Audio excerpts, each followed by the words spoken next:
ಪುಷ್ಕರ ಮಾಲಿನಿ ಸಭಾಗೃಹದ ಒಳಗಿನ ಸಭೆ. ಈ ಸಭೆಯಲ್ಲಿ ಒಡ್ಡೋಲಗಾಸಕ್ತನಾಗಿ ಇರುವವನಿಗೆ ಇಂದ್ರ ಅಂತ ಹೆಸರು. ಹಾಗೆಂದು ಇದು ಪದವಿ ಸೂಚಕ ಮಾತ್ರ. ಈ ಇಂದ್ರ ಪದವಿಯನ್ನು ಏರಿ ಆಳುವ ಅರ್ಹತೆಯನ್ನು, ಯೋಗ್ಯತೆಯನ್ನು, ಪಾತ್ರತೆಯನ್ನು ಓರ್ವನು ಸಂಪಾದಿಸಿಕೊಳ್ಳಬೇಕು ಅಂತಾದರೆ ಅದಕ್ಕಾಗಿ ಪ್ರತ್ಯೇಕವಾದಂತಹ ವೈದಿಕವಾದ ವಿಧಾನಗಳನ್ನು ಸೂಚಿಸಲಾಗಿದೆ. ವಿಶೇಷವಾದಂತಹ ಸತ್ಸಂಕಲ್ಪದಿಂದ, ಹಾರ್ದವಾದಂತಹ ಹೆಬ್ಬಯಕೆಯಿಂದ ಧನ್ಯತೆ, ಸಾರ್ಥಕತೆ. ಯಾಕಂದರೆ ಸಾಧನಾಶೀಲನಾದವನ ಪಥ ಯಾವತ್ತೂ ಹೂವಿನ ಪಕಳಗಳನ್ನೇ ಹಾಸಿ ಸಿದ್ಧಪಡಿಸಲಾಗಿರುತ್ತದೆ ಅಂತ ಖಚಿತತೆ ಏನೂ ಇಲ್ಲ. ಮುಳ್ಳುಗಳಿಂದಲೂ ಕೊರಕಲುಗಳಿಂದಲೂ ತುಂಬಿದ ಅತ್ಯಂತ ದುರ್ಗಮವಾದ ಹಾದಿಯನ್ನು ಸಂಕ್ರಮಿಸಿ ಒಬ್ಬಾತನು ತನ್ನ ಅತ್ಯಂತವಾದಂತಹ ಗಮ್ಯವನ್ನು ಸೇರಿಕೊಳ್ಳಬೇಕಾಗುತ್ತದೆ. ಈ ಕಾರಣದಿಂದ ಈ ಪದವಿ ಪ್ರಧಾನ ಹೌದಾದರೂ ಈ ಪದವಿಯನ್ನು ಪ್ರದಾನ ಮಾಡಿದವರು ಅಂತಿಂತವರಲ್ಲ. ರಜ, ಸತ್ವ, ತಮ ಗುಣಗಳನ್ನೇ ಅಭಿವ್ಯಕ್ತಿಸುತ್ತಾ ಕ್ರಮಾಗತವಾಗಿ ಬ್ರಹ್ಮ, ವಿಷ್ಣು, ಮಹೇಶ್ವರರೆಂದು ಗುರುತಿಸಲ್ಪಡುತ್ತಾ ಸೃಷ್ಟಿ, ಸ್ಥಿತಿ, ಲಯ ಎನ್ನುವ ಮೂರು ಮಹತ್ಕೃತಿಗಳನ್ನು ಆಚರಿಸುವಂತಹ ತ್ರಿಮೂರ್ತಿಗಳೇ ನನಗೆ ಪ್ರದಾನ ಮಾಡಿತು. ಈ ಕಾರಣದಿಂದ ಕೆಲವೊಮ್ಮೆ ಏನನ್ನು ಯಾರು ಸಂಪಾದಿಸಿದ್ದಾರೆ ಎನ್ನುವುದರಿಂದ ಪ್ರಧಾನವಾಗುತ್ತದೆ. ಇನ್ನು ಕೆಲವೊಮ್ಮೆ ಪಡೆದುಕೊಂಡವನು ಎಷ್ಟೇ ಲಘು ವ್ಯಕ್ತಿತ್ವದವನು ಆದರೂ ಅವನಿಗೆ ಕೊಟ್ಟವನು ಪ್ರಧಾನ ಆಗುವುದರಿಂದ, ಪ್ರದಾನ ಮಾಡಿದವನು ಶ್ರೇಷ್ಠನಾಗುವುದರಿಂದ ಪ್ರಾಧಾನ್ಯ ಪ್ರಾಪ್ತಿಯಾಗುತ್ತದೆ. ನಾನು ಎರಡು ನಿಟ್ಟಿನಿಂದಲೂ ಸಾರ್ಥಕ್ಯವನ್ನು ಹೊಂದಿದ್ದೇನೆ.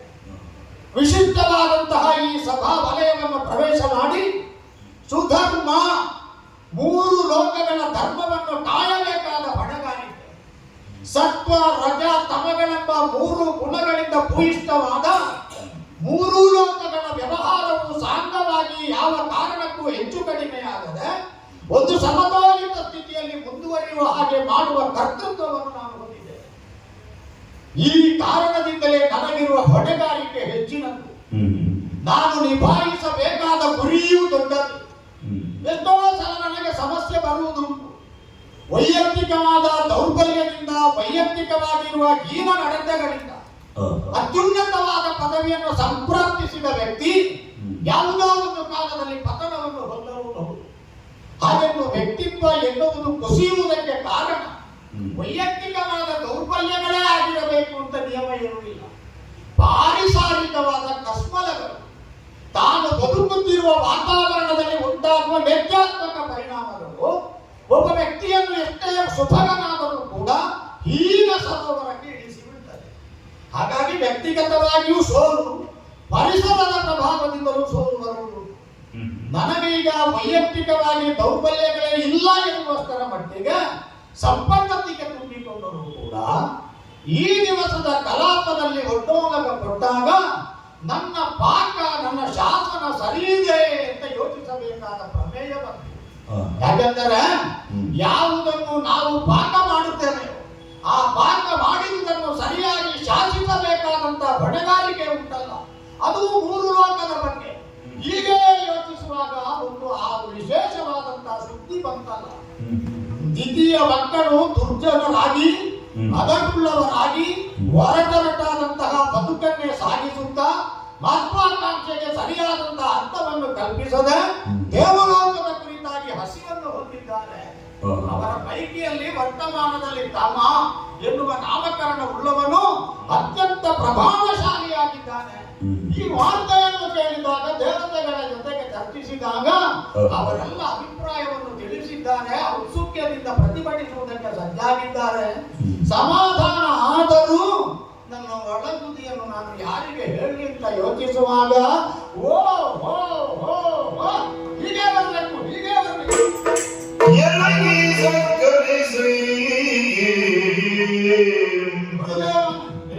ಸತ್ಕರಿಸುತ್ತ ಕೊಳ್ಳಿಸಲು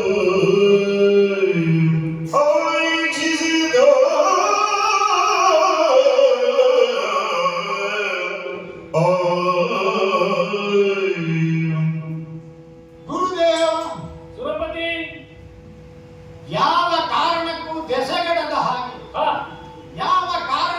ಮೌಲ್ಯಗಳು ಕುಸಿಯದ ಹಾಗೆ ಒಂದು ವಿಶೇಷವಾದಂತಹ ಸತ್ಪಥವನ್ನು ನಮಗೆ ನೀವು ಕಾಣಿಸಿಕೊಡುವ ಕಾರಣದಿಂದ ನಾವು ಆ ಬೆಳಕಿನಲ್ಲೇ ಮುನ್ನಡೆಯುವಂತಹ ಸಾಮರ್ಥ್ಯವನ್ನು ಹೊಂದಿಕೊಂಡಿದ್ದೇವೆ.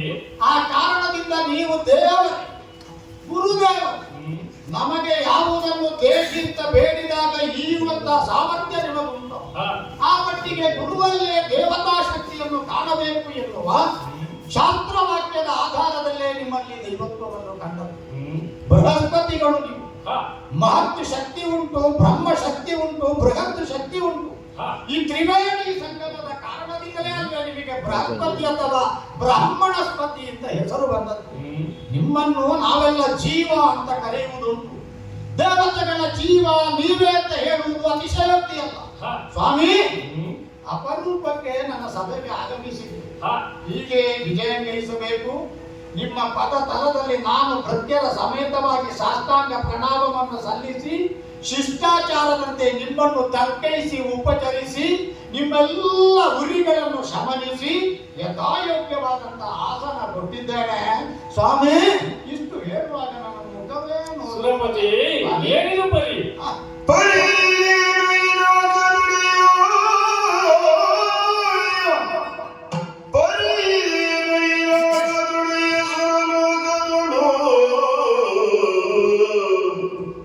ಬರುವುದೆಂದೈ ಚಿಂತೆಯಾಸ್ಯ ಕುಂದಿರುವುದೇ ಚಿಂತೆಯಾಸ್ಯ ಕುಂದಿರುವುದೇ ಅರುಹು ನೀನೆ ಕೇಳು ಮಗ ಮುದುಡಿದ ಮರಳಿಯ ದೀಶನ ಮರಳಿಂದೆಂದನು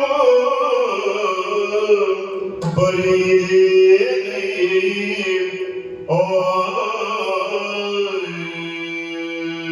ಸುರಪತಿ ಆಚಾರ್ಯವರ ನಾನು ಈ ಸಭೆಗೆ ಇದೇ ಮೊದಲು ಬಂದವನು ಅಲ್ಲ, ಈ ಹಿಂದೆಯೂ ಬಂದಿದ್ದೇನೆ. ಆದರೆ ಎಂದಿನ ಪರಿಯಿಂದಲ್ಲ. ಯಾಕೆ ಗುರುದೇವ? ನಿನ್ನ ಮುಖವನ್ನ ಅವಲೋಕಿಸಿದಾಗ, ನಿನ್ನ ಮುಖವನ್ನ ಕಾಣುವಾಗ ಎಂದಿನ ರೀತಿಯಲ್ಲಿ ನೀನು ಕಂಬರಿಸುತ್ತಿಲ್ಲ. ಮೂರು ಲೋಕದ ಅಧಿಪತಿಯ ಅಂತ ನೀನು ಇರಬೇಕಾದ ರೀತಿಯಾದರೂ ಹೇಗೆ? ಅಷ್ಟ ದಿಕ್ಪಾಲಕ ನಿನ್ನೊಂದಿಗಿದ್ದಾರೆ. ಮೂರು ಲೋಕವನ್ನ ಪರಿಪಾಲಿಸಬೇಕಾದಂತ ನೀನು ಅಂತಹ ಭಾಗ್ಯವಂತನಂತ ನೀನು ಮುದುಡಿದ ಮುಖವನ್ನ ಇರಿಸಿಕೊಂಡು ನನ್ನನ್ನ ತಿರುಗೊಳ್ಳುತ್ತೀರಿ. ಲೋಕವನ್ನ ಬೆಳಗಬೇಕಾದಂತ ಸೂರ್ಯ ನಿತ್ಯವೂ ಬೆಳಗಿ ಲೋಕಕ್ಕೆ ಬೆಳಕನ್ನು ಕೊಡಬೇಕು. ಇರಬೇಕಾದ ರೀತಿಯಲ್ಲಿ ಇರಬೇಕಲ್ಲ. ಅವನಿಗೆ ಪ್ರತಿಭೆಯೇ ಗುಣ. ಹೌದು, ಅದೇ ರೀತಿಯಲ್ಲಿ ಪ್ರಜ್ವಲಿಸಬೇಕಲ್ಲ. ಅದೇ ರೀತಿ ಚಂದ್ರನು ಲೋಕಕ್ಕೆ, ಭೂಮಿಗೆ ತಂಪನ್ನು ನೀಡಬೇಕಾಗುತ್ತದೆ. ಔಷಧೀಶನಲ್ವೇ ಪ್ರಫುಲ್ಲಿತವಾದ ವದನಾರವಿಂದವನ್ನು ಚಂದ್ರನಿಗೆ ಸಾಕ್ಷೀಕರಿಸುವುದಲ್ವೇ? ಅದೇ ಕಾಯಕದಲ್ಲಿ ಮುಂದುವರಿಯಬೇಕಾದ ಅವರಿಬ್ಬರು ಆ ರೀತಿಯಲ್ಲಿ ಇರದೇ ಇದ್ದರೆ ಲೋಕಕ್ಕೆ ಆಶ್ಚರ್ಯವಾಗುತ್ತದೆ.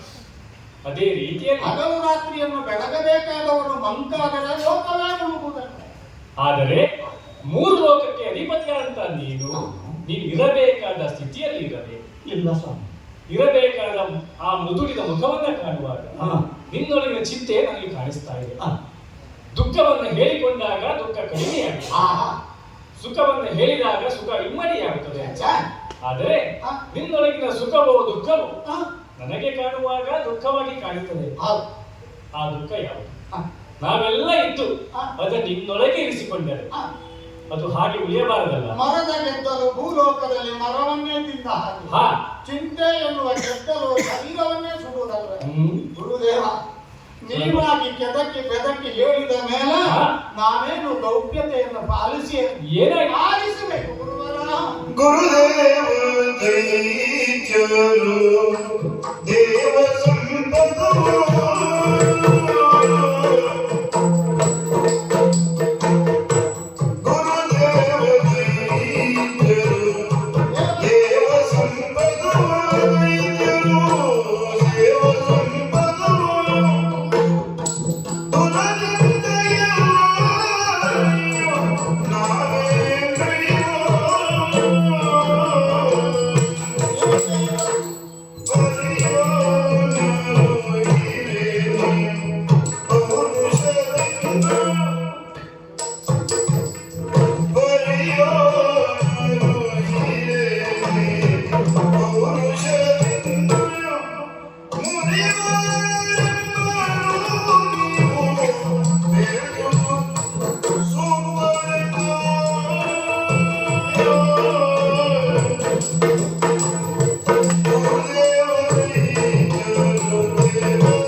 ಲೋಕದಲ್ಲಿ ಓಲಗಪಟ್ಟ ಹೊತ್ತಿಗೆ ಒಟ್ಟಿಗೆ ಭೂಲೋಕದ ಕುರಿತಾಗಿ ನಾವು ಯೋಚಿಸಬೇಕಾದಂತ ಅನಿವಾರ್ಯ ಒಂದು ಒದಗಿ ಬಂತು. ಹಾ ದೇವಲೋಕದ ಸುವಸ್ತುಗಳ ವ್ಯಾಮೋಹಕ್ಕೆ ಸಿಲುಕಿ ಹಾ ಇಲ್ಲಿರುವ ಸುರ ಸಂಪದವನ್ನು ಅಪಹರಿಸಬೇಕೆಂಬ ದುರ್ಬುದ್ಧಿಯಿಂದ ಎಷ್ಟೋ ಸಲ ಭೂಲೋಕದಿಂದ ಕಲನಾದವರು ಮೇಲೆ ಉನ್ಮತ್ತರಾಗಿ ಬಂದುದು. ಹಾ ಆ ಕಾರಣದಿಂದಲೇ ಅವರ ಕುರಿತಾಗಿ ನಮಗೆ ಸಂತಾಪ. ಹೇಳಿ ಕೇಳಿ ಹೊರಗಿನವರೇನೂ ಅಲ್ಲ, ಹಾ ಅವರನ್ನು ತಿಂದಿ ಸಂತಾನ ಎನ್ನುವ ಹಾಗೆ ಗುರುತಿಸು. ನಮಗೇನು ಆಕೆ ಅಪರಿಚಿತರೋ ಹೊರಗಿನವಳು ಅಲ್ವಲ್ಲ. ಹಾಗಾದರೆ ಅವರು ಒಳ್ಳೆಯವರಾಗುವ ಬದಲು ದುಷ್ಟರಾಗಿ, ಶಿಷ್ಟರಾಗುವ ಬದಲು ಕಳಂತವರಾಗಿ ಕಾಣಿಸಿಕೊಳ್ಳುತ್ತಾರೆ ಅಂತ ಆದರೆ ಅವರು ಹೀಗೆ ಸುಮ್ಮನೆ ಕುಳಿತಾರೆ ಎನ್ನುವ ಹಾಗಿನ ಒಂದು ಶಂಕೆ ನಾನು ವ್ಯಕ್ತಪಡಿಸಿದಾಗ ಚರ್ಚೆ ಸಂವಾದಗಳ ನಡುವೆ ಒಂದು ತೀರ್ಮಾನ ಬಂತು. ಕಾಲಾನುಕ್ರಮದಲ್ಲಿ ಅವರಲ್ಲಿ ಬಲಾಢ್ಯನಾಗಿ ಕಾಣಿಸಿಕೊಂಡ ಒಬ್ಬ ವಿಶಿಷ್ಟ ಕರ್ಮಿ, ಅವನಿಗೆ ತಮ ಅಂತ ಹೆಸರಂತೆ, ಸೋಮಕನೆಂದು ಪ್ರಪಂಚದಲ್ಲಿ ವಿಜೃಂಭಿಸ್ತಾನಂತೆ. ಜೋಡಿತಾಧ್ಯಕ್ಷನಾಗಿ ವರ್ತಮಾನದಲ್ಲಿ ಮೆರೆಯುವವನು ಯಾಕೋ ಒಳಗಿಂದೊಳಗೆ ಸದ್ದಿಲ್ಲದೆ ತನ್ನವರನ್ನು ಕೂಡಿಸಿಕೊಂಡು ಒಂದು ಷಡ್ಯಂತರವನ್ನು ಕಾರಸ್ಥಾನವನ್ನು ಹೂಡಿ ದೇವಲೋಕದ ಮೇಲೆ ಮುತ್ತಿಗೆಗೈಯುವ ಆಲೋಚನೆಯಲ್ಲಿದ್ದಾನೆ. ಹಾಗಾದ್ರೆ ನಾವು ಏನು ಮಾಡಬಹುದು ಪ್ರತಿಬಂಧಕವಾಗಿ ಅಂತ ಇವರಲ್ಲಿ ಕೇಳಿದಾಗ ಅಗ್ನಿ, ವರುಣ, ವಾಯು, ಕುಬೇರ, ನಿರುತಿ, ಈಶಾನ ಮೊದಲಾದವರೆಲ್ಲ ಅತ್ಯುತ್ಸಾಹದಿಂದಲೇ ಆವೇಗಪೂರ್ಣವಾದ ಮಾತುಗಳನ್ನು ಹೇಳಿ ನನ್ನ ಚಿಂತೆಯನ್ನು ಶಮನಿಸಿ ಬಂದವರನ್ನು ಹೊಡೆದು ಬೀಳಿಸುವುದೇ, ಘಾತದ ಮೂಲಕವಾಗಿ ಕೆಡಹುವುದೇ ಎಂದು ಸಮಾಧಾನವನ್ನು ಹೇಳಿದರು. ಆದರೆ ಅದು ಯಾಕೋ ನನಗೆ ಸೂಕ್ತ ಅಂತ ಅನ್ನಿಸ್ಲಿಲ್ಲ. ಸೂತ್ರವೊಂದನ್ನು ಸೂಕ್ತವಾಗಿ ಹೇಳಬಲ್ಲಂತಹ ವರ್ಚಸ್ಸು ವರ್ತಮಾನದಲ್ಲಿದ್ದರೆ ದೇವಗುರುವಾದ ನಿಮಗಲ್ಲದೆ ಮತ್ತೊಬ್ಬರಿಗಲ್ಲ. ಈಗ ಅವರು ಹೇಳುತ್ತಾರೆ, ಬಲದಿಂದ ರಕ್ಕಸರನ್ನು ಮಾಡುವಬಹುದು, ತಮ್ಮನನ್ನು ಅದೇ ವರ್ಗಕ್ಕೆ ಸೇರಿಸಿ ಕೆಳಗೆ ಬೀಳಿಸಬಹುದು ಅಂತ ಆಡುತ್ತಾರೆ. ನೀವು ಹೇಳಬೇಕು ಗುರುಗಳ, ಇದು ಸೂಕ್ತ ಪಾಕಶಾಸನ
ದಿಕ್ಪಾಲಕರಲ್ಲಿ ಕೇಳಿದಂತಹ ಪ್ರಶ್ನೆ, ರಕ್ಕಸರು ದೇವಲೋಕಕ್ಕೆ ದಾರಿ ಮಾಡಿದೆ ಅಂತಾದ್ರೆ ಮಾಡುವುದೇನು ಎಂಬುದಾಗಿ, ಅದರಲ್ಲೂ ಮುಖ್ಯವಾಗಿ ಕೊಪ್ಪಿದ ತಮನಂಬರು ಏನು ಮಾಡಬೇಕು ಎಂಬುದಾಗಿ ಅವರೆಲ್ಲರೂ ಹೇಳಿದಾಗ ಉತ್ತರವಾದರೆ ಏನು?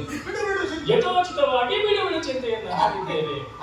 ಆದರೆ 3 ಲೋಕಕ್ಕೂ ಶಾಸನಗಳನ್ನ ರೂಪಿಸಿ ಯಾವ ರೀತಿಯಲ್ಲಿ ಪರಿಪಾಲಿಸಬೇಕು, ಯಾವ ರೀತಿಯಲ್ಲಿ ಹಂಚಬೇಕು ಎನ್ನುವಂತ ಪಾಕಶಾಸನ. ಹೌದು.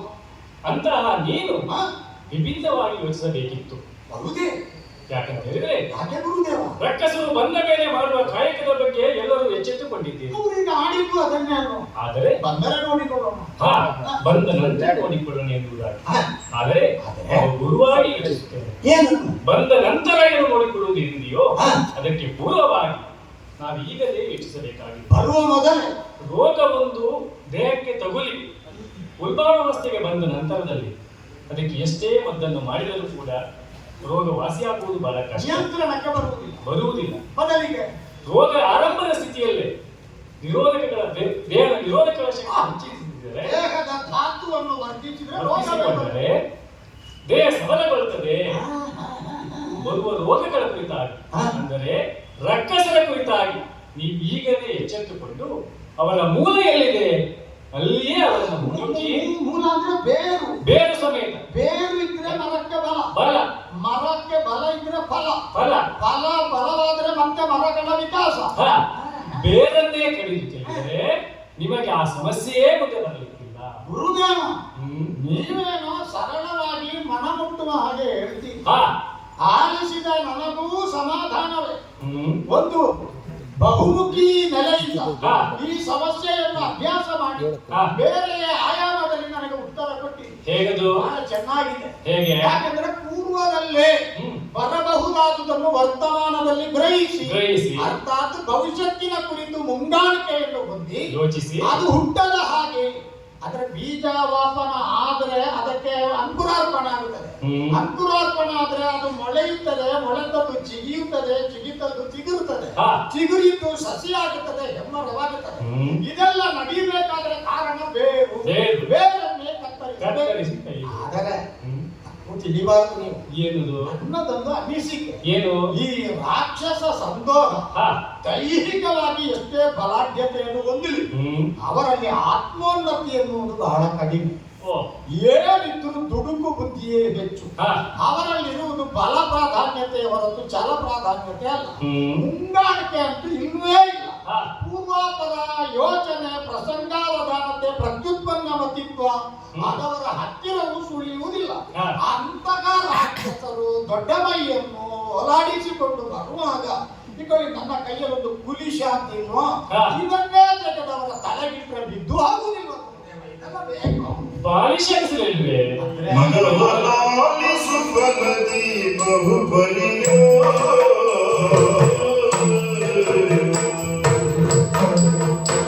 ಮಗವಲಾಲಿಸು ಫಲದಿ ಬಹುಬಲಿಯೋ ಸಾಲಿಸುತ್ತಲೋ ಬಹುದಯ್ಯೋ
ಎಲ್ಲರೂ ಯೋಚಿಸುವ ರೀತಿಯಲ್ಲೇ ಯೋಚಿಸಿದೆ. ನನ್ನ ಪ್ರೌಢತೆಯನ್ನು ಕುಡಿಸಿ ನಾನು ಮುಗ್ಧತೆಯಿಂದ ವರ್ತಿಸಿದೆ. ಹಾಗನಿಸಿದಲ್ಲ.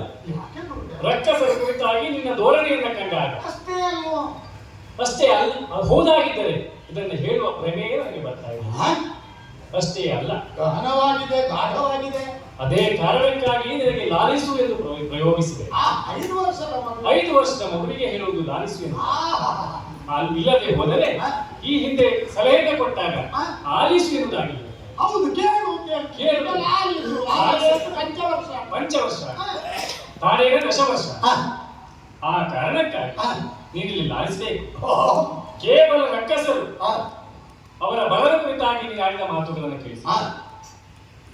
ಬಗೆಗಳು ಉಂಟು ಎರಡು: ಎರಡು ಬಗೆಗಳು. ಬುದ್ಧಿ, ಯುಕ್ತಿ ಮತ್ತು ಶಕ್ತಿ ಎನ್ನುವುದಾಗಿ. ಒಂದು ಭೌತಿಕ ಬಲ, ಒಂದು ಬೌದ್ಧಿಕ ಬಲ. ಭೌತಿಕ. ಆ, ಆ ಎರಡು ಬಲವನ್ನು ನೀನೇ ಯೋಚಿಸಿದಾಗ ಯೋಚಿಸಿದ್ರೆ 50% ಬುದ್ಧಿ ಇರಬಹುದು, 50% ಯುಕ್ತಿ ಇರಬಹುದು.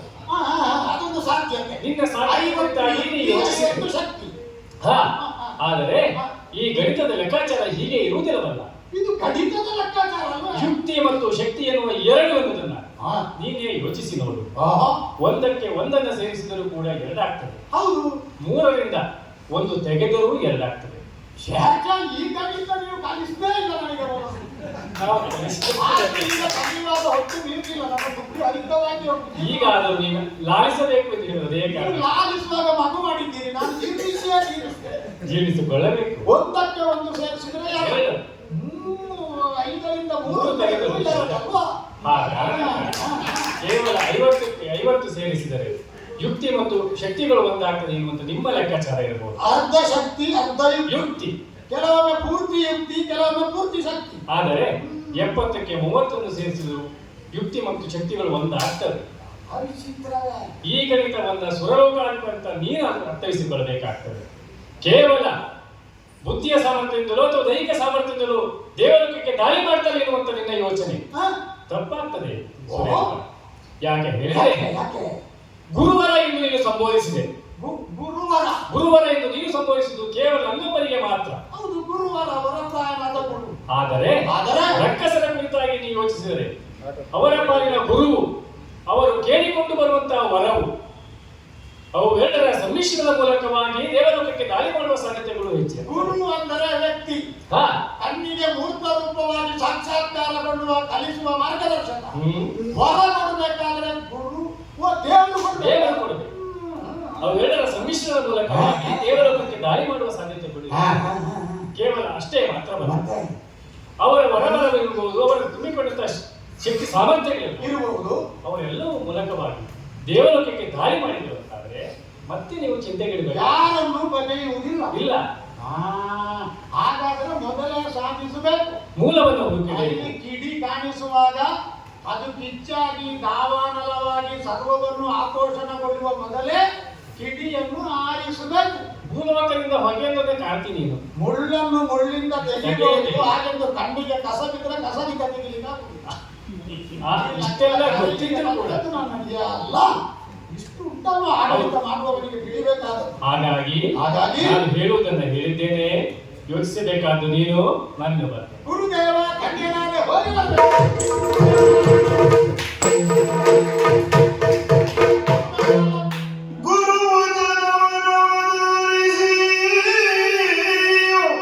ಗುರು ವಚನವನವಧರಿಸಿ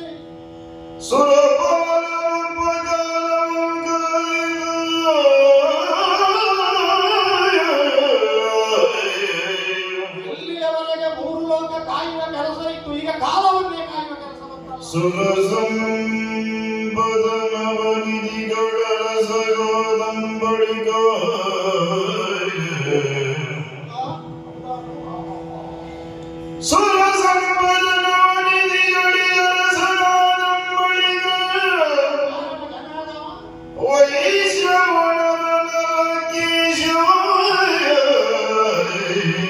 ವೈಶ್ರವಣನಿಗೆ ಅಲಕೇಶ ಅಂತ ಹೆಸರು ಬಂತ.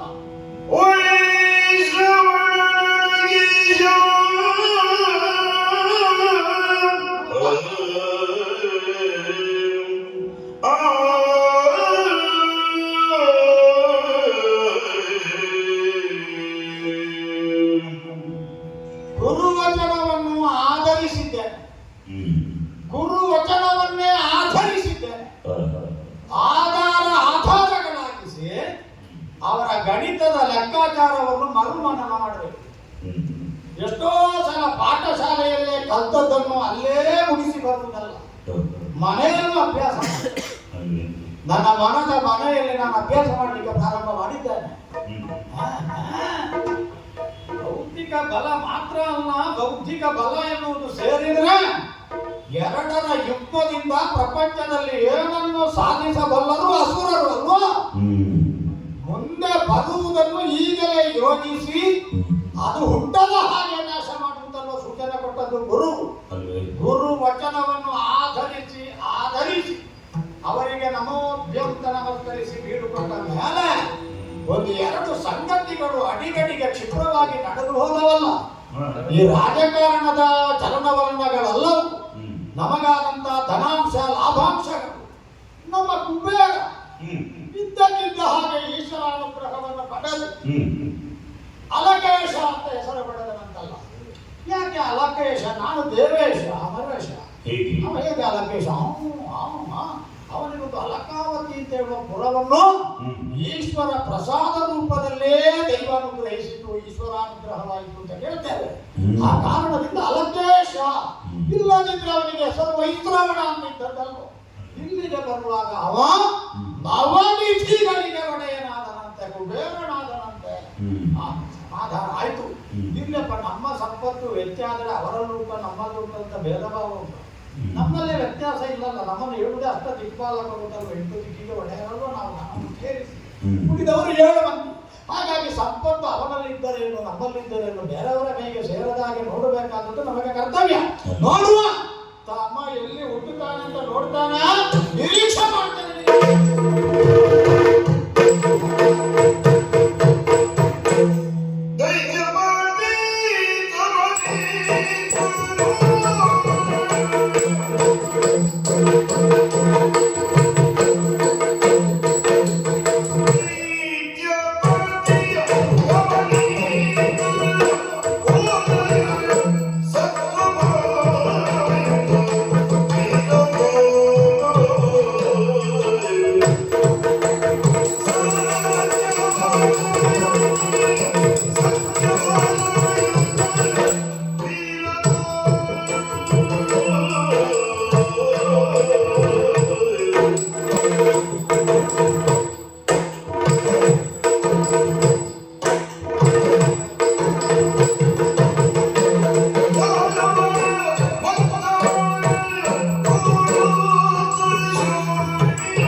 ಕಾಲಕ್ರಮೇಣದಲ್ಲಿ ಆ ಕ್ಷೇತ್ರವೇ ತನ್ನನ್ನು ತಾನು ಆ ವ್ಯಕ್ತಿಗೆ ಸಮರ್ಪಣೆ ಮಾಡಿ ಕೊಡುತ್ತದೆ. ಇದು ನಮ್ಮ ಬದುಕು. ಒಬ್ಬ ವ್ಯಕ್ತಿಯಾದವನು ತನಗೆ ಬೇಕಾದದ್ದನ್ನು, ತಾನು ಪಡೆಯಬೇಕಾದದ್ದನ್ನು, ತಾನು ಪಡೆಯಲೇಬೇಕಾದದ್ದನ್ನು ಸುಲಭವಾಗಿ ಪಡೆಯುತ್ತಾನಂತಾದ್ರೆ ಅವನು ದೇವರಿಗೆ ಹತ್ತಿರದವನಾಗುತ್ತಾನೆ. ಮನಸ್ಸು ಮಾಡಿದ ದೇವನೇ ಆಗುತ್ತಾನೆ, ಸುರನಾಗುತ್ತಾನೆ. ಆದ್ರೆ ತಾನು ಪಡೆಯಬೇಕಾದವನು, ಪಡೆಯಲೇಬೇಕಾದದ್ದನ್ನು ಸುಲಭದ ದಾರಿಯಲ್ಲಿ ಪಡೆದುಕೊಳ್ಳುವುದಕ್ಕೆ ಆಗದೆ ಹೋದಾಗ ತನ್ನ ಸಾಮರ್ಥ್ಯದಿಂದಲೂ ಅಥವಾ ತನ್ನ ಶಕ್ತಿ ಸಾಮರ್ಥ್ಯದಿಂದ ಬಲಾತ್ಕಾರವಾಗಿ ಅದನ್ನು ಪಡೆದುಕೊಳ್ಳುತ್ತಾನಂತಾದ್ರೆ ಆತ ಲೋಕದ ಕಣ್ಣಿಗೆ ಅಸುರನಾಗುತ್ತಾನೆ. ನಾವು ನಮಗೆ ಬೇಕಾದದನ್ನು ಪಡೆದುಕೊಳ್ಳುವುದಕ್ಕೆ ನಮ್ಮ ಸಾಮರ್ಥ್ಯವನ್ನು ಬಳಸಿಕೊಂಡು ಬಲಾತ್ಕಾರದಿಂದ ಪಡೆದುಕೊಳ್ಳುವುದಕ್ಕೆ ಹೋಗುವಾಗಲ್ವಾ ಇವರಿಗೆಲ್ಲ ನಾವು ಅಸುರರಾಗಿ ಕಂಡದ್ದು? ಹೌದು. ಹಾಗಂತ ನಾವು ಹೋಗುವ ದಾರಿಯನ್ನು ಯಾರಾದರೂ ತಡೆದರು ಅಂತಾದ್ರೆ ಅವರನ್ನೇ ದಾರಿಯನ್ನಾಗಿಸಿ ಹೋಗಬಲ್ಲವರು ನಾವು. ದೈತ್ಯಪತಿ ಒಡ್ಡೋಲಗವನ್ನು ಕೊಟ್ಟ ಅಂತ ಕೊಂಡಾಡುತ್ತಾರೆ. ಸಾಕು ಸಾಕು, ನೀವು ಚಪ್ಪಾಳೆ ತಟ್ಟಿದ್ದು ಸಾಕು, ಜಯಘೋಷ ಹಾಕಿದ್ದು ಸಾಕು. ಅಭಿಮಾನ ಅಂದ್ರೆ ಎಂತದ್ದು? ಮಾತಾಡ್ಲಿಕ್ಕೆ ಬಿಡುವುದಿಲ್ಲ. ನಾನು ಹೇಳುವಾಗ ಮೊದಲೇ ಹೇಳ್ತೇನೆ, ನನ್ನ ಸಭೆಯಲ್ಲಿ ಸೀಮಿತ ಆಸನವೇ ಇರುವುದು ಅಂತ. ಹಾಗೆ ಹೆದರಿಕೆಯಲ್ಲಿ ಹೆಚ್ಚಿನವರು ಬರುವುದಿಲ್ಲ. ಹೌದೌದು, ಜಯಘೋಷ ಹಾಕುವುದು ನೋಡಿ, ನಾನು ಮಧ್ಯೆ ಮಧ್ಯೆ ಮಾತು ನಿಲ್ಲಿಸುವುದು. ಮತ್ತೆ ಅವರು ನೋಡಿ, ನಿನ್ನೆ ಕೈ ಚಪ್ಪಾಳೆ ತಟ್ಟುವ ತಂಡದಲ್ಲಿದ್ದು ಇವತ್ತು ಜಯಘೋಷ ಹಾಕುವ ತಂಡಕ್ಕೆ ಬಂದಿದ್ದಾರೆ. ಯಾಕೆ? ಅವರಿಗೆ ಚಪ್ಪಾಳೆ ತಟ್ಟಿ ತಟ್ಟಿ ನಿನ್ನೆ ಕೈ ನೋವಾಗಿ, ಅದಕ್ಕೆ ಇವತ್ತು ಕೈಗೆ ಸ್ವಲ್ಪ ವಿಶ್ರಾಂತಿ ಕೊಡುವಂತ ಜಯಘೋಷ ಹಾಕುವುದಕ್ಕೆ ಬಂದಿದ್ದು. ಹಬ್ಬ, ನಮ್ಮ ವ್ಯವಸ್ಥೆ ಅಂದ್ರೆ ಹಾಗೆ. ಸತ್ಯ ಹೇಳ್ತೇನೆ, ಒಂದು ಚಪ್ಪಾಳೆಗೆ ಇಷ್ಟು ಅಂತ ಕೊಡುತ್ತೇನೆ. ನಮ್ಮ ಸಭೆ ಹಾಗೆ, ತಲೆಗೆ ಇಷ್ಟು ಅಂತಲ್ಲ, ಚಪ್ಪಾಳೆಗೆ ಇಷ್ಟು ಅಂತ. ನೋಡಿ, ಅಷ್ಟು ಹೇಳಿದ್ದೆ ತಡ, ನಮಗೂ ಸಿಕ್ಕಿದ್ದ ಬಿದ್ದು ನೋಡಿ ಅಲ್ವಾ. ಶೋಣಿಗಾಮುರ ಎಲ್ಲಿ ನೋಡಿದ್ರು ಕೆಂಪಿರ್ಬೇಕು, ಎಲ್ಲಿ ನೋಡಿದ್ರು ಕೆಂಪಿರ್ಬೇಕು. ನಮ್ಮ ಊರಿನಲ್ಲಿ ಹರಿಯುವ ನದಿಯಲ್ಲಿ ನೀರು ಹರಿಯುವುದೇ ಇಲ್ಲ ಅಂತ, ರಕ್ತವೇ ಹರಿಯುದು, ಅಷ್ಟು ವ್ಯವಸ್ಥೆ ಮಾಡಿದ್ದೇವೆ. ಮತ್ತೆ ಇನ್ನೊಂದು ವಿಷಯ ಗೊತ್ತುಂಟ, ಎಲ್ಲಿ ಉಗಿದ್ರು ಕೆಂಪಾಗಬೇಕು ಅಂತ. ಹಾಗಾಗಿ ನಮ್ಮ ಆಹಾರ, ಪ್ರಧಾನ ಆಹಾರ ಎಲೆ ಅಡಿಕೆ, ನಾವೇ ಘೋಷಣೆ ಮಾಡಿದ್ದು. ಮತ್ತೆ ನಮ್ಮದು ಈ ವ್ಯವಸ್ಥೆಯನ್ನೆಲ್ಲ ನೋಡಿ ಕೆಲವರೆಲ್ಲ ಭೂಲೋಕದಲ್ಲಿ ಈಗ ಆರಂಭಿಸಿದ್ದಾರೆ. ಅವರು ತಿಂದು ಉಗಿದ ಕೂಡಲೇ ಅದು ಚೋಡಿತಾಪುರ ಆಗುದಿಲ್ಲ, ಅದು ನಮ್ಮದೇ. ಅಷ್ಟು ಮಾತ್ರ ಅಲ್ಲ, ನಮ್ಮ ರಾಷ್ಟ್ರೀಯ ಒಂದು ಆಹಾರದಲ್ಲಿ ತರಕಾರಿ ಇದು ಹೀಗೆ ಆಗಬೇಕು ಅಂತ ಹೇಳಿ ಕೆಂಗನಸು, ಅದನ್ನು ತುಂಡು ಮಾಡಿದ್ರು ಕೆಂಪಿರಬೇಕು, ನಾವೇ ಬೆಳೆಸಿದ್ದು. ಈಗ ಅದನ್ನು ಎಲ್ಲ ಕಡೆ ಬೆಳೆಸ್ತಾರೆ, ಅದು ದೊಡ್ಡ ವಿಷಯ ಅಲ್ಲ. ಹೀಗೆ ಪುರದಲ್ಲೆಲ್ಲ ಕೆಂಪು ಕೆಂಪಾಗಿರಬೇಕು ಅಂತ ನೋಡಿ. ನಾನು ಜೋರು ಮಾತಾಡಿದ್ರೆ ಅವರ ಕಣ್ಣು ಕೆಂಪಾಗ ಅಷ್ಟು ಇಟ್ಟಿದ್ದೇನೆ. ಎಲ್ಲರನ್ನ ಸೇರಿಕೊಂಡು ಮುಂದಕ್ಕೆ ಹೋಗಬೇಕು. ಎಲ್ಲಿಗೆ ಮುಂದಕ್ಕೆ ಹೋಗುವುದು? ಬಿಡ್ತಾರ ನಮ್ಮವರು? ಅದಕ್ಕೆ ಮುಂದಕ್ಕೆ ಹೋಗುವುದನ್ನು ನಾವು ನಿಲ್ಲಿಸಿದ್ದೇವೆ, ಮೇಲೆ ಹೋಗಬೇಕು ಅಂತ ಯೋಚನೆ ಮಾಡಿದ್ದೇವೆ. ಹೇಗೆ? ಬನ್ನಿ ಸೇರಿ ನಮ್ಮ ಜೊತೆಗೆ ಎಲ್ಲರೂ.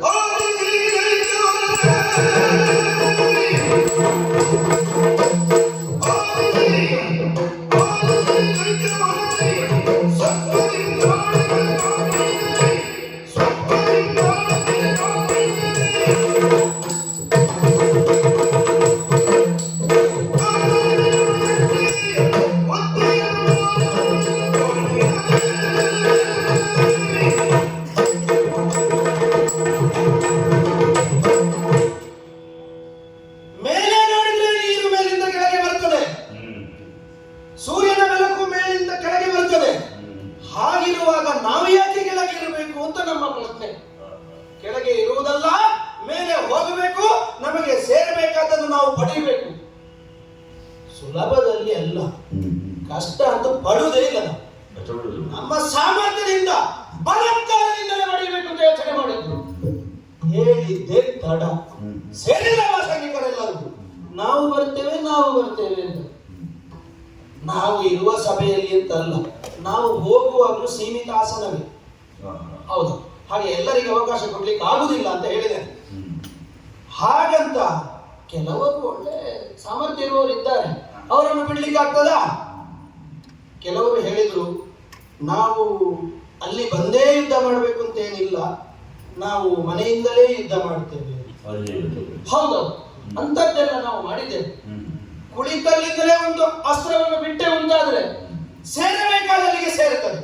ಆಯ್ತು, ಆ ಸೈನಿಕರನ್ನೆಲ್ಲ ಮನೆಯಲ್ಲೇ ಕೂರಿಸಿದ್ದೇವೆ. ಯಾಕೆ? ಅವರೂ ಬರುವುದು ನಮ್ಮ ಜೊತೆಗೆ. ಬರುವಾಗ ಅದಕ್ಕೊಂದಷ್ಟು ರಥ ಧೂಳೆಬ್ಬಿಸುವುದು, ಪರಿಸರ ಮಾಲಿನ್ಯ ಆಗುವುದಲ್ವ. ಮತ್ತೆ ಒಂದಷ್ಟು ರಥ ಹೆಚ್ಚಾದಾಗ ಆ ರಥದ ಚಕ್ರಕ್ಕೆ ಸಿಲುಕಿ ಒಂದಷ್ಟು ಜನ ಸಾಯುವುದು ಬೇಡ. ನೀವು ಮನೆಯಲ್ಲೇ ಕೂತು ಯುದ್ಧ ಮಾಡಿ. ಅಂದ್ರೆ ಮನೆಯವರ ಜೊತೆಗೆ ಯುದ್ಧ ಮಾಡಬೇಡಿ, ಎಲ್ಲಿ ಗುರಿ ಮುಟ್ಟಬೇಕು ಅಲ್ಲಿಗೆ ಯುದ್ಧ ಮಾಡಿ ಅಂತ ಹೇಳಿದೆ. ಹಾಗಾದ್ರೆ ನಮ್ಮ ಪ್ರಯಾಣ ಬೆಳೆಯಬೇಕು, ಸ್ವರ್ಗಕ್ಕೆ ಇರಬೇಕು. ಬನ್ನಿ ಬನ್ನಿ ಬನ್ನಿ.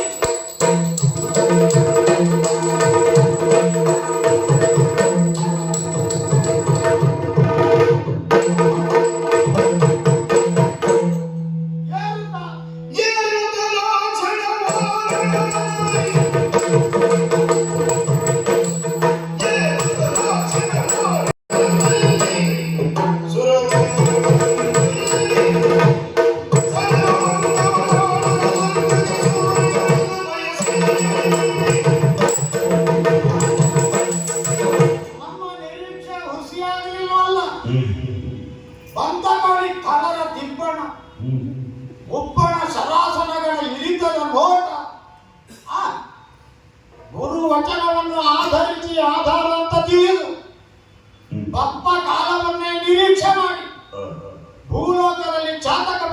ಒಂದು ಉಂಟಂತೆ, ಅದು ಮಳೆ ನೀರಿಗೆ ಕಾಯಿ ಹಾಗೇ ಕಾಯ್ತಾ ಇದ್ದೆ. ಬಂತಲ್ಲ ಮುಹೂರ್ತ, ಬಂದನಂತಲ್ಲ ಅನುಚರರನ್ನು ಸೇರಿಸಿಕೊಂಡು ವಿಶೇಷವಾದ ಸಿದ್ಧತೆಯಿಂದ ಇನ್ನು ನಾವೇನು ಹಿಂದೆ ನಿಲ್ಲಿಕ್ಕುಂಟ, ಮೊದಲೇ ಮಸೆಯನ್ನು ಸಿದ್ಧ ಮಾಡಿಟ್ಟಿದ್ದೇವೆ, ಮೊದಲೇ ಹೊಸದು ಉರಿಗೊಳಿಸಿಟ್ಟಿದ್ದೇವೆ.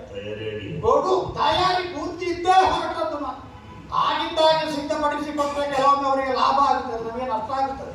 ಅವರಿಗೆ ನಷ್ಟ ಆಗುವಂತಹದ್ದನ್ನೇ ಸಿದ್ಧ ಮಾಡಿ ತಗೊಂಡು ಹೋಗ್ಬೇಕಾದ್ರೆ ಅದಕ್ಕೆ ತಯಾರಿ ಮಾಡುವುದು. ನೋಡಿ ಒಳ್ಳೆ ಶಬ್ದ ಆಡಿದ್ರಿ. ಏನೇ ಇರಲಿ, ಉಂಟಲ್ಲ ಚೌದಂತಿ ಮಹಾ ಆನೆ ಐರಾವತ ಹೇಳ್ತಾನೆ, ಅದು ದೇವರಿಗೆ ಬೇಕು ಅಂತಲ್ಲ, ಅದು ಸಾಕು ಅಂತಲ್ಲ, ಒಂದು ಮರ್ಯಾದೆ. ಹೇಗಂದ್ರೆ ಏರುವಾಗ ಅದನ್ನು ಏರಬೇಕು, ಕೈಯಲ್ಲಿ ಹಿಡಿಬೇಕಾದದ್ದು ಯಾವುದು ಸಾಮಾನ್ಯ ಆಯುಧ ಅಲ್ಲಲ್ಲ. ಇನ್ನೇನು ಪರಿಸ್ಥಿತಿ ಕೈ ಮೀರುತ್ತದೆ ಅಂತಂದ್ರೆ ಅದನ್ನು ಪ್ರಯೋಗ ಮಾಡುವುದು. ಏರಿಕೆಯ ವಾರಣವನ್ನು ಮುಂದೆ ಬಂದಿದ್ದೇನೆ. ಆದರೆ ಓ ಹೋ ಹೋ ಹೋ ಮಹಾ ದೈತ್ಯ ನೀನು, ಆರಲೋ ನೀನು, ಸಾರಲೋ ಬೇಡ. ಸುರವಾರವನ್ನು ಸಂತೈಸುತ್ತಾ ಸೋಲಿಸಲ್ಪಟ್ಟ ನಮ್ಮವರಿಗೆ ಅಭಯ ಕೊಡುತ್ತಾ ಬಂದಿರುವ ನನ್ನನ್ನು ದೇವೇಂದ್ರ ಅಂತ ಕರೀತಾರೆ. ನೀನು ಯಾರಪ್ಪ? ಆನೆಯ ಮೇಲೆ ಬಂದವನು ನೀನು. ಆನೆ ನಾನೇ ಆನೆಯ ಮೇಲೆ ಬಂದ ಆನೆ. ಆನೆ ಬಂದವನಿಗೆ ನಾನೇ ಯಾರಂತ ಬೇಕಲ್ಲ ನಿನಗೆ? ಯಾರು ಬರೀತಾ ಹೇಳು?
ನಿನ್ನ ತಲೆಯಲ್ಲಿ ಉಂಟು ನೀನೇ ದೊಡ್ಡ ಜಬ್ಬರು ಅಂತ.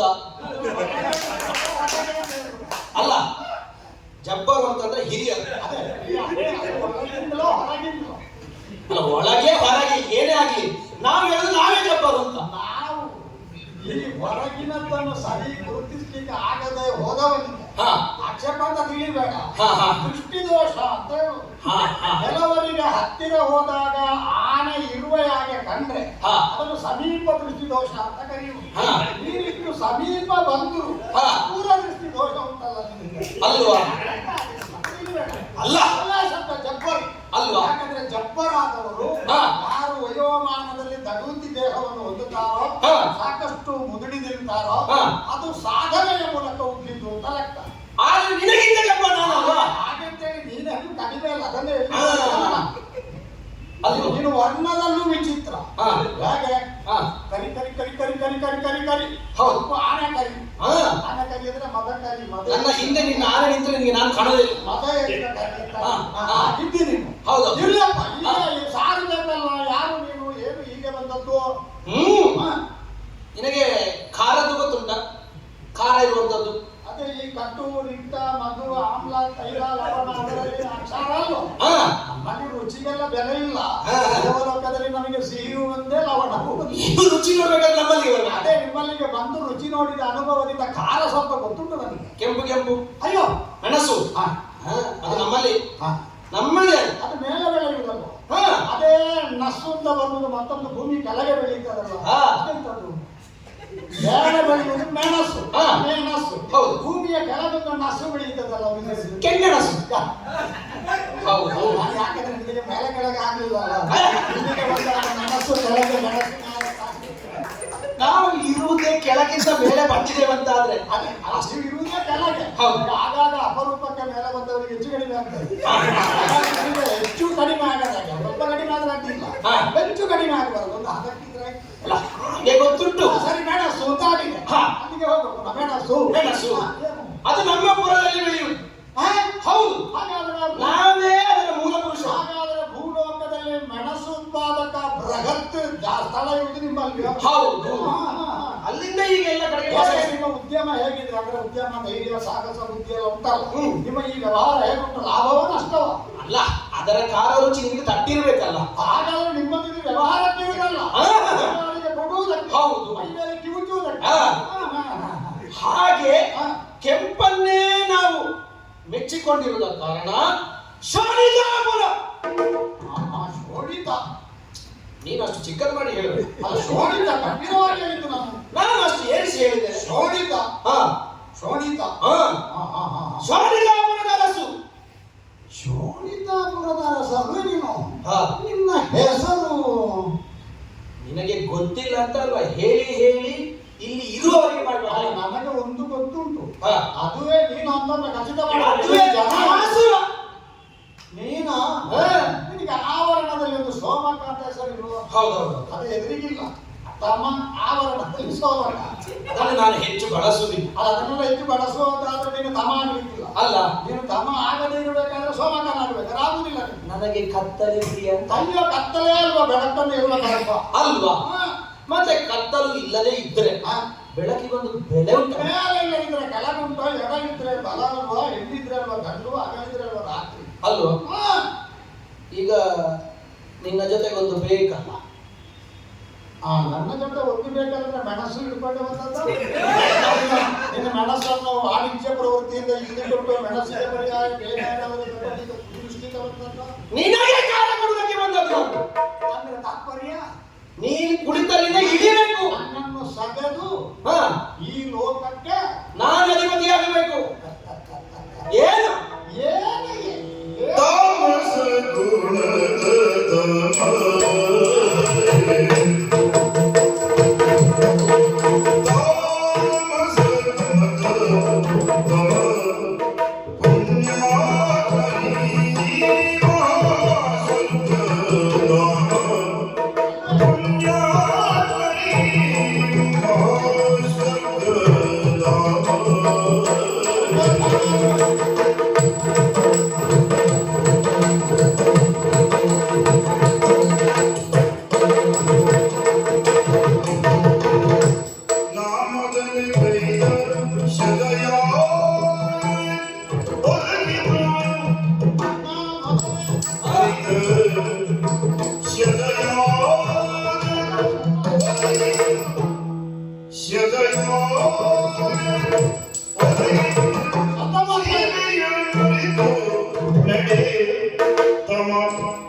ಅಯ್ಯ ಸಮಾನ ಮಕ್ಕಳೇ, ಹಾ 3 ಗುಣಗಳ ಬಗ್ಗೆ ನಿನಗೆ ನಾನು ವಿವರಿಸಬೇಕಾಗಿಲ್ಲ. ಹಾ ರಜ ಸತ್ವ ತಮ ಗುಣಗಳು. ಹ್ಮ್ ಆಯಾಯ ಗುಣ ಏನನ್ನು ಉದ್ದೀಪಿಸುತ್ತವೆ, ಹಾ ಆಯಾಯ ಗುಣಗಳು ಏನನ್ನು ಪ್ರಚೋದಿಸುತ್ತವೆ, ಹಾ ಅದಕ್ಕೆ ಅನುಸಾರವಾಗಿ ವ್ಯಕ್ತಿತ್ವ ಬಹಿರ್ಮುಖದಲ್ಲಿ ಕಾಣಿಸಿಕೊಳ್ಳುತ್ತದೆ, ಪ್ರಕಟಗೊಳ್ಳುತ್ತದೆ.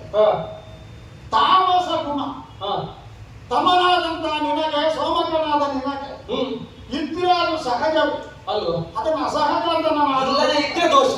ಯಾಕೆಂದರೆ ಸೃಷ್ಟಿಕರ್ತನಾದಂತಹ ಬ್ರಹ್ಮ ರಜೋಗುಣ ಭೂಯಿಷ್ಠನಾದವರು, ಸರ್ವಲೋಕವನ್ನು ಪಾಲಿಸುವಂತಹ ಬ್ರಹ್ಮಾಂಡ ಬಾಂಡೋದರನಾದ ನಾರಾಯಣ ಸತ್ವಗುಣೋಪೇತನಾದವರು, ಪ್ರಪಂಚವನ್ನು ಲಯ ಮಾಡಿ ಬ್ರಹ್ಮಾಂಡವನ್ನು ಹದಕ್ಕೆ ಬರಿಸಿ ಹೊಸ ಸೃಷ್ಟಿಗೆ ಹೇತುವಾಗುವ ಭೂಮಿಕೆಯನ್ನು ಸೃಷ್ಟಿಸುವವನು ಲಯಕರ್ತೃವಾದ ಪರಮೇಶ್ವರ. ಅವನಿಗಿರುವುದು ತಾಮಸ ಗುಣ. ಹಾಗಾದರೆ ಉಚ್ಚವಾದ ಸ್ಥಾನವನ್ನು ಅಲಂಕರಿಸಿರುವ ತ್ರಿಮೂರ್ತಿಗಳಿಗೂ ಗುಣಭೇದಗಳು. ಹಾಗಾಗುವಾಗ ಲೌಕಿಕವಾದ ನೆಲೆಯಲ್ಲಿರುವ ನಿನಗೆ ತಾಮಸ ಗುಣ ಇದ್ರೆ ಅಸಹಜ, ಅಪರಾಧ, ಅಸ್ವಾಭಾವಿಕ ಇಲ್ಲ ಹೇಳಕೂಡದು.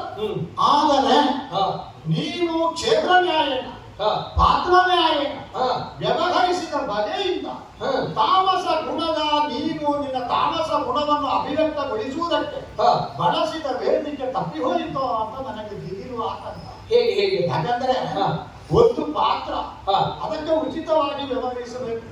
ಹಾಗೆಂದು ಕ್ಷೇತ್ರ ನ್ಯಾಯ ಎನ್ನುವುದು ಮುಖ್ಯ. ಕ್ಷೇತ್ರೋಚಿತವಾಗಿಯೂ ಪಾತ್ರ ವ್ಯವಹಾರ ಮಾಡಬೇಕು. ಪಾತ್ರ ಗೆದ್ದಿದ್ದು ಕ್ಷೇತ್ರ ಸೋತಿದ್ದು ತಾಗಬಾರದು. ಕ್ಷೇತ್ರ ಬೆಳೆಸಿದ್ದು ಪಾತ್ರ ಸೋತಿದ್ದು ತಾಗಕೂಡದು. ಒಂದು ಸಮನ್ವಯವಾದಂತ ಪರಿಕಲ್ಪನೆ. ನೀನು ದೇವಲೋಕಕ್ಕೆ ಬಂದಿದ್ದು. ಈ ದೇವಲೋಕಕ್ಕೆ ಸಾಧಾರಣವಾಗಿ ನಿಮ್ಮಲ್ಲೆಲ್ಲ ಅಳಿದ ಮೇಲೆ ಜಾಯತೆ, ಅಸ್ಥಿ, ವರ್ಧತೆ, ವಿಪರಿಣಮತೆ, ಕ್ಷೀಯತೆ, ನಶ್ಯತೆ ಆದ ವಿಕಾರಗಳು ನಿಮ್ಮ ಜೀವನಗಳಿಗೆ ಉಂಟಲ್ಲ. 84 ಲಕ್ಷ ಜೀವರಾಶಿಗೂ ಉಂಟಲ್ಲ. ಕೊನೆಯದಾದಂತಹ ನಶ್ಯತಿ ತೀರಿಕೊಂಡ ಮೇಲೆ ಪಾಪ ಪುಣ್ಯಕ್ಕೆ ಅನುಸಾರವಾಗಿ ನರಕ ಸ್ವರ್ಗಕ್ಕೆ ಬರುವುದು. ಆ ಕಾರಣದಿಂದ ಪುಣ್ಯಾತ್ಮರಾದವರು ಸ್ವರ್ಗಕ್ಕೆ ಬರಲಿಕ್ಕಾಗುತ್ತದೆ. ಯಾರು ಆಸ್ತೆಯನ್ನು ಸಾಧಿಸಿದ್ದಾರೆ, ಅಪರಿಗ್ರಹವನ್ನು ಹೊಂದಿದ್ದಾರೆ, ಬ್ರಹ್ಮಚರ್ಯದಲ್ಲಿದ್ದಾರೆ, ಧರ್ಮದ 10 ಮುಖಗಳನ್ನು ಅಭ್ಯಾಸ ಮಾಡಿ ಅನುಷ್ಠಾನಕ್ಕೆ ತರುತ್ತಾರೆ, ಅಂತವರು ಕೂಡ ತ್ಯಾಗ, ವಿಶಿಷ್ಟವಾದ ತಪಸ್ಸು, ದಾನಗಳ ಮೂಲಕ ಸ್ವರ್ಗಾರೋಹಣವನ್ನು ಮಾಡುವುದಕ್ಕೆ ಬರುತ್ತದೆ. ಇದು ಒಂದು ಮುಖ. ಆದರೆ ನೀವೀಗ ಸ್ವರ್ಗಸ್ಥನಾದವನು, ಈಗ ಯಾರಾದ್ರೂ ಹೇಳಿದ್ರು ತಮ್ಮನು ಸ್ವರ್ಗಸ್ಥನಾದನು ಅಂತ, ತಮ್ಮನು ಸ್ವರ್ಗಸ್ಥನಾದನು ಬೇರೆ ಅರ್ಥದಲ್ಲಿ ಅಲ್ಲ. ಈಗ ಸ್ವರ್ಗಸ್ಥನಾದನು, ನೀನು ಸ್ವರ್ಗಕ್ಕೆ ಬಂದದರಿಂದ ಸ್ವರ್ಗಸ್ಥನಾದಿ. ಯಾವ ನೆಲೆಯಿಂದ ನೀನು ನಾನು ಮೊದಲು ಹೇಳಿದ 6 ವಿಕಾರಗಳ ಬಳಿಕ ಬಂದಂತಲ್ಲ, ಅಲ್ಲ ಜೀವಯೋಗ್ಯವಾದ ಸಂಸ್ಕಾರದಿಂದ ಬಂದಂತಲ್ಲ, ಮಹತ್ವಾಕಾಂಕ್ಷೆಯಿಂದ ಕುದಿಯುತ್ತಾ ಸಾಧನೆ ಮಾಡಬೇಕೆಂಬ ವಿಶೇಷವಾದಂತಹ ಉದ್ದೀತ ಸ್ಥಿತಿಯಿಂದ ಬಂದಿತ್ತು. ತಪ್ಪಲ್ಲ, ಸಹಜ ಅಲ್ಲ. ಆಸೆ, ಅಗ್ನಿ, ಈ ಊರ್ಧ್ವಮುಖಿ ಅಲ್ವೋ, ಅದು 3 ಯಾವತ್ತೂ ಎತ್ತರಕ್ಕೆ ಮುಖ ಮಾಡುತ್ತಾರೆ. ಈ ಆಸೆಯನ್ನು ಗಮನಿಸಲಿಕ್ಕೆ ಬರ್ತದೋ. ಆದರೆ ನಾನಿದನ್ನು ಸಂಪಾದನೆ ಮಾಡಿದ್ದು ಹೇಗೆ ಅಂತ ನೋಡಬೇಡ. ಹೇಗೆ? ಮೇಘವಂತ ಪರ್ವತದಲ್ಲಿ, ಆ ಮೇಘವಂತ ಪರ್ವತದ ವಿಶಿಷ್ಟವಾದಂತಹ ತಪ್ಪಲಿನಲ್ಲಿ ಸಾಂದ್ರೀಕೃತವಾದಂತಹ ಬಯಲಿನಲ್ಲಿ 100 ಮಖಗಳನ್ನು ಅತ್ಯಂತ ಯಶಸ್ವಿಯಾಗಿ ಮಾಡಿದೆ. ಆಲೋಚನವಾಗಿ ನೋಡು ನೀನು. ಇದನ್ನವ ಇದು ನನ್ನದಲ್ಲ ನನ್ನದಲ್ಲ ಅಂತ ತ್ಯಾಗ ಮಾಡಿದ ಭೂಮಿಯ ಯಾವ ಸಾಧಕನಿಗೂ ಸಿಕ್ಕುವುದೇನು? ಪರಂಧಾಮ, ಸಾಯುಜ್ಯ. ತ್ಯಾಗದಿಂದ ಸಿಕ್ಕುವುದು ಸಾಯುಜ್ಯ ಅಲ್ವ? ಇದನ್ನವ ನನ್ನದಲ್ಲ ಅಂತ ಆದ ಮೇಲೆ ನೀನು ಅಲ್ಲಿ ಇಡಬೇಡ. ಇದೀಗ ಪ್ರಪಂಚ ಇರುವುದು ನಿನ್ನದು ಅಂತ ನಾವು ಕೊಟ್ಟದ್ದು ನಿನಗೆ. ನಿನಗೆ ಪ್ರಪಂಚದಲ್ಲಿ ಇಲ್ಲ ಅಂತ ಆದ್ರೆ ಇಲ್ಲಿ ಅಂತ ನಾವು ಜೀವನವನ್ನು ಕಲಿಯುತ್ತೇವೆ.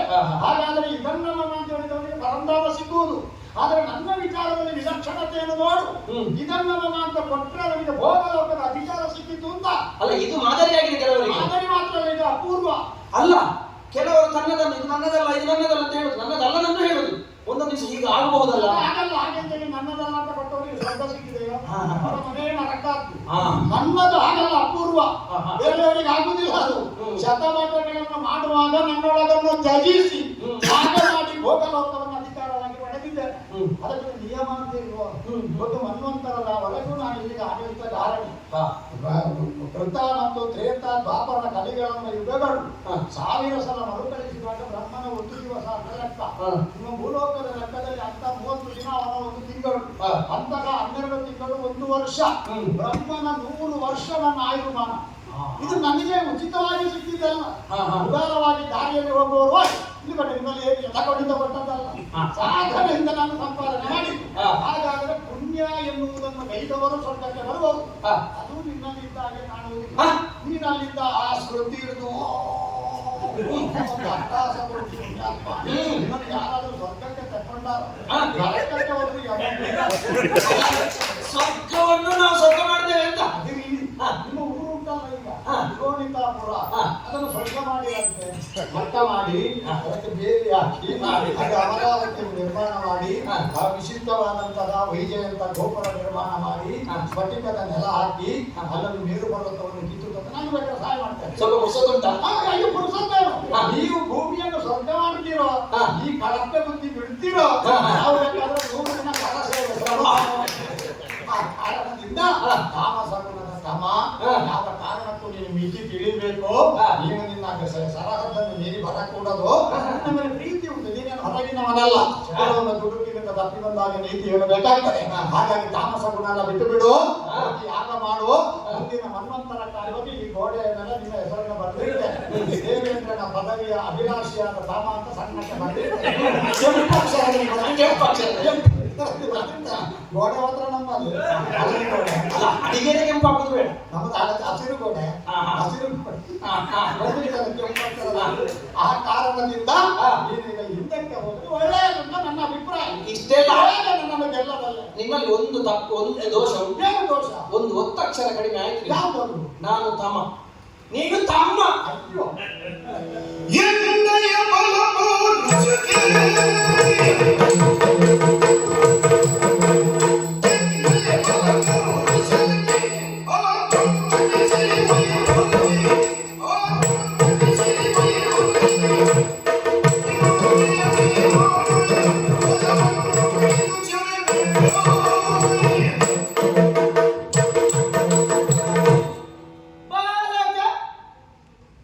ಮಾತಾಡುದು ನೀನು ಹೇಗೆ ಸಲುಗೆಯಿಂದ ಬಾಲಕ ಅಂತ ಕರೆದಿಯೋ ಅಲ್ಲ ಅನ್ವಯವಾಗುವ ಮಾತ್ರಕ್ಕೆ ನನಗೆ ಉಂಟು. ಒಂದು ಆಕಾರ ಆದ್ರೆ ಯೋಚನೆ ಮಾಡುದು ಬೇಡವಾ? ನೀನು ದೈತ್ಯ ಅಲ್ವಾ? ಮಹಾಕಾಯ. ಹಾ, ಒಪ್ಪುತ್ತೇನೆ ನಾನು. ದೈತ್ಯ ಪತಿ ಅಂತ ಹೇಳುದು. ಕೆಲವರಿಗೆ ಪತಿಯೇ ದೈತ್ಯ. ಯಾಕಂದ್ರೆ ಸಂಸಾರದಲ್ಲಿ ವ್ಯಕ್ತಿ ಎತ್ತರದ ಆಜಾನುಭಾವವು ಗಂಡ ಬೇಕು ಅಂತ ಬಯಸ್ತಾರೆ, ತಪ್ಪಲ್ಲ. ಅಲ್ಲ ಪತಿಯ ದೈತ್ಯ ಆಗ್ಲಿ ಹಾಗಂತಲ್ಲ, ಸ್ವಭಾವದಲ್ಲಿ ಕೂಡ ಹೆಣ್ಣನ್ನು ಯಾವಾಗಲೂ ನರಕದಲ್ಲಿ ಇಡು. ಸ್ವಲ್ಪ ರಾಕ್ಷಸನ ಹಾಗೆ ಇರಲಿ, ಜೋರು. ಆದ್ರೆ ನೀನು ನನ್ನ ತಮ್ಮ. ವಾವೆಲ್ಲ ಹೌದು, ಹೊರಸೆಯಲ್ಲಿ ಒಂದೇ ತಂದೆ ಮಾಡ್ತದೆ. ಅಮ್ಮ ಬೇರೆ ಬೇರೆ, ಅಪ್ಪ ಒಬ್ಬನೇ. ಆ ಸೊಂಡಿಲ ಅಲ್ಲಾಡಿಸುವ ಆನೆ ಮೇಲೆ ಕೂತ್ಕೊಂಡು ಮಾತಾಡುದು ನೋಡು. ಬರುವಾಗ ಇಳಿದು ಅಣ್ಣ ಬಂದಿದೆ, ಪ್ರಯಾಣ ಹೇಗಾಯ್ತು? ಆದರೆ ಅದು ಚೌದಂತಿ, ಅದಕ್ಕೆ 4 ದಾರೆ ಉಂಟು, ಒಂದೇ ಸುಂಟಿಲ್ಲ. ಅವಾಗ ನೋಡ್ಬೇಕು, ನಿಮ್ಮಲ್ಲೆಲ್ಲ 2 ತಂತಿ ಇಲ್ಲಿ. ಆದ್ರೂ ನಾನು ಬರುವಾಗ ಒಂದು ಇಳಿದು ಬಂದು ಮಾತಾಡಬೇಕಲ್ಲ, ಅದೇ ಸಾಧ್ಯ. ಅದು ಹೀಗೆ ಬರುವಾಗ ಹೂವಾರ ತಗೊಂಡು ಬಂದಿದ್ಯಾ? ನಿಮ್ಮ ಊರಿನ ಅಪರಿಚಿತವಾದ ಹಣ್ಣು ಹಂಪಲ ತಗೊಂಡು ಬಂದಿದ್ಯಾ? ಅಥವಾ ಏನಾದರೂ ಸ್ವಾದಿಷ್ಟಪೂರ್ಣವಾದ ಗೆಡ್ಡ ಗೆಣಸು ಎಂಥದ್ದು ಗೆಣಸು ಬರುವಾಗ ಖಾರ ಖಾರ ಅಂತ ಬಾಯಿ ಮಾಡ್ಕೊಂಡು ಬಂದ್ರೆ ನಾವು ಎತ್ತರದಲ್ಲಿ ಉತ್ತರ ಕೊಡ್ಬೇಕು. ಕಟ್ಟಿದ್ರೆ ಕಾಲೇ ಹೊಟ್ಟೆ. ಹೂವಿನ ತೋಟಕ್ಕೆ ಹೋಗುವ ಹೂ ತಗೊಂಡು ಹೋಗ್ತಲ್ಲ. ತೋಟಕ್ಕೆ ಆದ್ರೆ ಬರುವಾಗ ಮುಳ್ಳು ತರ್ತಾರ. ಇದು ಮುಳ್ಳಾಯ್ತು ನಿಮಗೆ? ಬರುವಾಗ ಮುಳ್ಳು ತರ್ತಾರ, ಹೂ ತಗೊಂಡು. ನಮ್ಮದು ಮುಳ್ಳೆ ಚಿಗುರುದು. ಚಿಗುರು ಬೇಕಾದದ್ದು ಎಲ್ಲಿಯ ಬೆಳೆದ ಮೇಲೆ ನಿಲ್ಲಬೇಕಾದದ್ದು ಎಲ್ಲಿಂದ ಬೇಡ.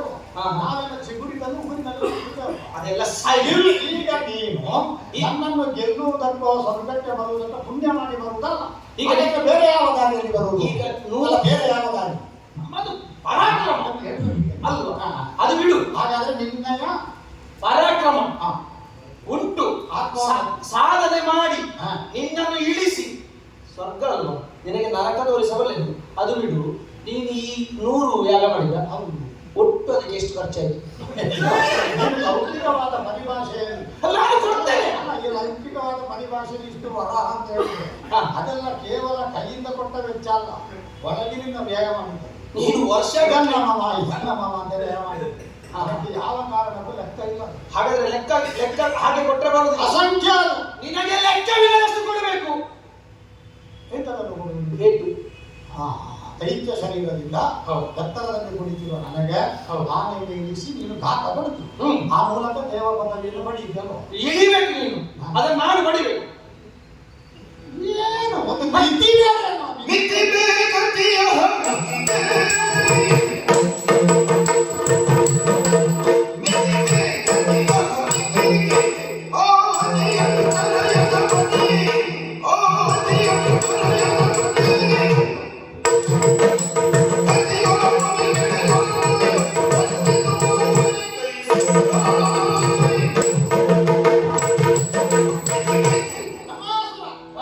ನೀನು ಸೋದಕನಾಗ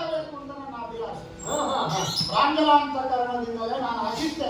ಹಾ ಏನು ನಿನ್ನ ವಿರೋಧಿ ನಾನು ಪೂರ್ವಾಗ್ರಹ ಹೊಂದಿದವ ಪಾರಂಪರ್ಯಕ ಶತ್ರು ಅಂತ ತಿಳಿದಾಗ ಒಂದು ಆಗ್ರಹ ನನ್ನಲ್ಲಿ ಉಂಟು. ನೀನು ಭದ್ರನಿಗೆ ಒಂದು ಗತಿ ಕಾಣಿಸಬೇಕು ಅಂತ. ಆದರೆ ಈಗ ನಿನ್ನ ವ್ಯವಹಾರ ನೋಡಿದ್ರೆ ಇಷ್ಟು ದೊಡ್ಡ ಶರೀರ, ಇಷ್ಟು ಅದ್ಭುತವಾದಂತ ಭೌತಿಕ ಶಕ್ತಿ, ಅದಕ್ಕಿಂತಲೂ ಹೆಚ್ಚು ನಿನಗಾಗಿ ರಕ್ತ ತರ್ಪಣವನ್ನೇ ಕೊಡಬಲ್ಲ ನಿಷ್ಠಾವಂತ ಅನುಯಾಯಿಗಳ ಸಂತೋಷ, ಇವರೆಲ್ಲರನ್ನು ಕಟ್ಟಿಕೊಂಡು ಭೂಮಿಯನ್ನು ನೀನು ಸ್ವರ್ಗ ಮಾಡುವ ಸಾಧ್ಯತೆ ಇದ್ರೆ ಮೂರು ಲೋಕದ ಅಧಿಪನಾದಂತ ನಾನು ವರ್ಷಕ್ಕೊಮ್ಮೆ ಲೆಕ್ಕ ಕೊಡ್ಬೋದು ಮೂರು ಮೂರ್ತಿಗಳಿಗೆ ಈ ವರ್ಷದ ನನ್ನ ಸಾಧನೆ ಅಂತ. ಆ ಸಾಧನೆಯನ್ನು ಅವರಿಗೆ ಕೊಡುವಾಗ ಅದರ ಯಾಕೆ ಇದನ್ನು ಬರೀಬಹುದು. ಈ ವರ್ಷದ ನನ್ನ ಅತ್ಯುತ್ತಮವಾದ ಸಾಧನೆ ಏನು ಅಂತ ಕೇಳಿದ್ರೆ ರಾಕ್ಷಸನೊಬ್ಬನ ಮನ ಪರಿವರ್ತನೆ ಮಾಡಿ ಶೋಡಿತವನ್ನೇ ಸ್ವರ್ಗ ಮಾಡಿಸಿದ್ದೇನೆ.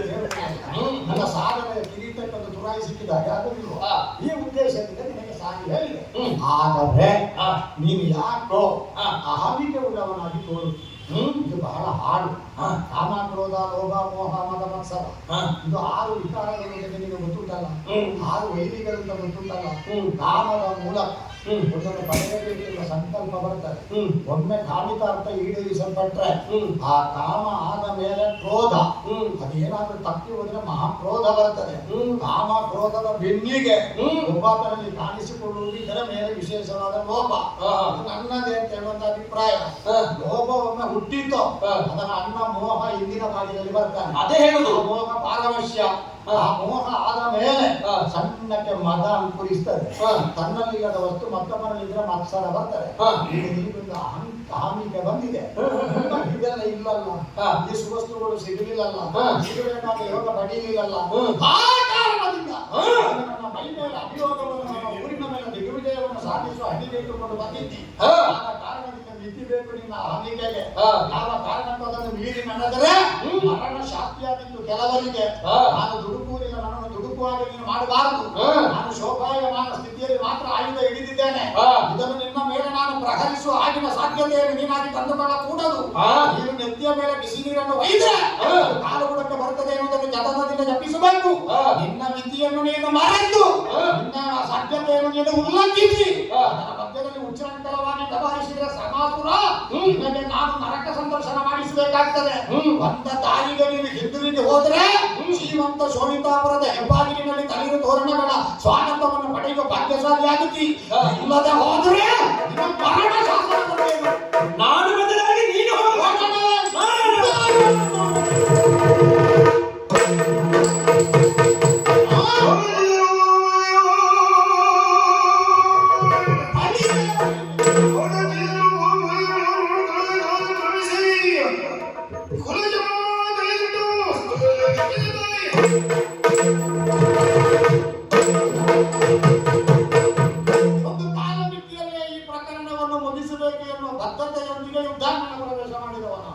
ಕಾಲ ಮೀರದೆ ಇರಬೇಕು ಅಂತ ಆದ್ರೆ ಪ್ರಸಂಗವನ್ನು ಬೇಗ ಮುಗಿಸಬೇಕು.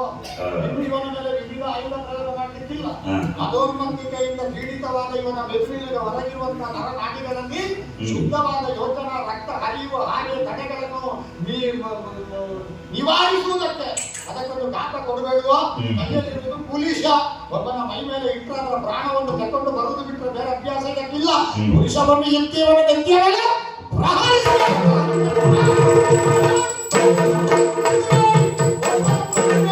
ಅಗ್ನಿ ವರ್ಣ ವಾಯು ಕುಬೇರ ನಿರುತಿ ಈಶಾನ ಗುರುಗಳ ನಿರೂಪ ಉಂಟು ನಮಗೆ. ಅವರನ್ನು ನೀವು ಸದೆದು ಮೂಲೋತ್ಪಾದನ ಮಾಡಿ ಬೇರು ಸಮೇತ ಕಿತ್ತು ಹಾಕದೆ ಹೋದರೆ ಆ ಮುಳ್ಳಿನ ಕಂಟಿ ಮತ್ತೊಮ್ಮೆ ನಿಮಗೆ ಮಾಯಕದ ಬಲೆಯನ್ನು ಒಡ್ಡಿ ನಿಮ್ಮ ನಾಶಕ್ಕೆ ಹೇತುಕಾರಕವಾದ ಬೀಜವನ್ನು ಉಡಿಯಲಿಡುತ್ತದೆ. ಆ ಕಾರಣದಿಂದ ದಿಕ್ಕಾಪಾಲಾಗಿ ಓಡುತ್ತಿರುವ ಕುಂಬೋದರೊನೆ ಅವ ದೊಡ್ಡ ಹೊಟ್ಟೆಯನ್ನು ಹೊತ್ತುಕೊಂಡು ಓಡುವುದನ್ನು ಕಾಣುವುದಿಲ್ಲ. ಅವನ ಹೊಟ್ಟೆಯನ್ನು ಪಡೆದು ರುದಿರಾಕ್ಷ ಕಣ್ಣು ಕೆಂಪು ಮಾಡಿ ಬಂದಿದ್ದಾನೆ. ಅವನ ಕಣ್ಣಿಗೆ ಮತ್ತೊಂದು ಬಣ್ಣದ ಪರಿಚಯ ಮಾಡಿಸಿ ಉದ್ದತಾಸುರ ಉದ್ದಟತನದ ಪರಮಾವಧಿ ಅವನನ್ನು ಬಿಡಬೇಡಿ. ಪಾಶದಿಂದ ಕಟ್ಟಿ ಚಿತ್ರಹಿಂಸೆ ಕೊಟ್ಟು ಅವರನ್ನು ಅಟ್ಟಿಸಿಕೊಂಡು ಹೋಗಿ. ಇವೊಬ್ಬ ತಾಮ ಆಚೆಗೆ ಹೋಗಿದ್ದಾನಲ್ಲ, ಅಟ್ಟಿಸಿಕೊಂಡು ಹೋಗ್ತಾನೆ.